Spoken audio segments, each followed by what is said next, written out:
ceux qui ne savent pas encore, nous sommes à jour J-2. Vendredi, la dernière émission de la saison. Baissement au cœur, tristesse comme la tristesse qui anime notre invité témoin qui vient de partir. Mais voilà, la compensation chez nous, c'est que nous serons en vacances. Et on va se reposer un peu. Merci beaucoup. On voudrait tout de suite saluer les personnes qui sont avec nous, les différentes associations et écoles. Le groupe École d'Abidjan est là. On va les saluer. Merci de votre présence. Et voilà, vous allez regretter tout à l'heure quand je vais appeler l'Union des associations des femmes d'Agboville. Vous allez dire, hey Dieu, si je savais, il allait dire wow. Et puis, on fait un clin d'œil également au collectif du syndicat de bouchers de Côte d'Ivoire. Et vous aussi, vous aurez de petits regrets quand je vais appeler la Fédération ivoirienne de scoutisme.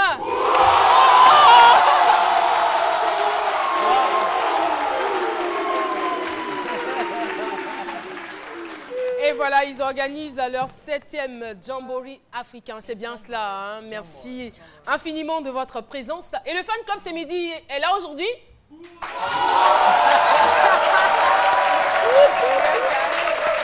Merci beaucoup. Merci infiniment.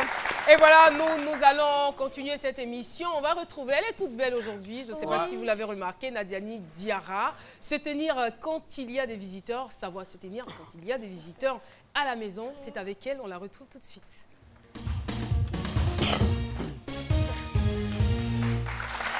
Nadi. Ouais, j'aime bien ma petite tenue là, c'est bien. Merci Uniwhite, c'est Loire. Merci, Charles. Merci.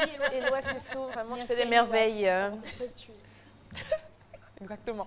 Donc voilà, aujourd'hui, nous allons parler de comment Jessica, se tenir... elle ne parle pas fort, mais elle fait beaucoup de choses quand elle est en assise doute, là. En dessous, là. Oui, donc, alors, comment se tenir, savoir se tenir lorsqu'il y a des visiteurs à la maison? C'est vrai, on a parlé beaucoup de choses cette saison et les saisons précédentes sur comment recevoir, comment être reçu, enfin, beaucoup de choses autour des visiteurs et de la maison. Mais aujourd'hui, spécifiquement, je vais aller du côté plutôt... Pourquoi je... Non, ok, d'accord. Et voilà. Alors, quand il y a des visiteurs, bon, imaginez, c'est vrai, quand on est à la maison, c'est l'endroit où on est le plus à l'aise, où on peut faire tout ce qu'on veut. On est à l'aise dans le canapé, les pieds croisés sur la table, vraiment à l'aise, voilà, en tenue légère et tout. La japette en main. Exactement, voilà, en train de zapper. Le chocolat à côté. Exactement, voilà. Mais honnêtement, il faut avoir un certain comportement quand il y a des visiteurs qui viennent ou quand il y a des étrangers.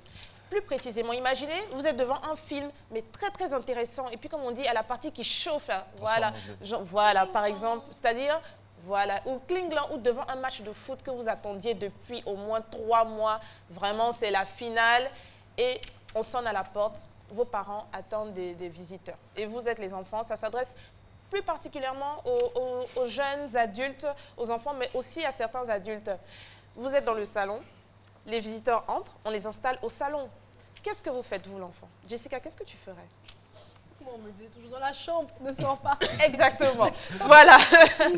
Donc, contrairement à certains comportements qu'on peut voir, c'est-à-dire même si vous voulez vraiment rester dans le salon, mais il y a des visiteurs qui sont là pour les aînés, pour les parents, vous devez vous déplacer. Ça dépend de quel genre de visiteurs aussi. Hein. Voilà. Il y a des visiteurs, mais ils ne se respectent pas. Comment toi, tu les respectes aussi? Comment ça? Aïe! Comment ça? Donc voilà, la politesse veut que vous vous déplaciez, que vous vous excusiez, que vous vous déplacez, à moins qu'on vous dise « Ah non, non, non, tu peux rester », ou même là encore, pour faire encore plus poli, vous pouvez dire « Non, non, ne vous inquiétez pas, je vous laisse entre adultes, entre parents discuter, je me retire dans ma chambre ». Voilà, c'est l'attitude à adopter et non essayer d'insister et rester là, ça ne fait pas poli du tout, ça fait irrespectueux et également ça peut éventuellement donner une mauvaise image de vos parents également aux étrangers qui sont là, parce qu'on peut dire « Ah, mais monsieur tant, madame tant, on va chez eux, leurs enfants ne se déplacent même pas quand on vient. » Voilà, ça peut donner une mauvaise image. Donc, jeunes enfants, mesdames, messieurs, jeunes adultes, même si vous êtes très à l'aise, comme vous voulez, dans le salon et tout, respectez les visiteurs, ayez un comportement distingué. quel que soit l'étranger qui vient chez vous. Et je voudrais terminer cette chronique, parce que c'est ma dernière de cette saison, avec une citation. D'accord. D'accord. Vas-y, Nadie. Non, avec juste, elle est toute courte, qui dit « La politesse est la fille du savoir-vivre et de la bonne éducation ». Est-ce que c'est pas beau, ça? C'est mignon. Merci, Nadiani. Et justement, tout à l'heure, quand tu parlais des enfants qui ne veulent pas se déplacer lorsqu'il y a des visiteurs, je me suis rappelé l'histoire d'une amie qui me dit « Caroline, tu sais, si je me marie, je vais habiter un duplex. Rien que pour dire à mon enfant, monte dans ta chambre. » C'est vrai, ça me Rien que pour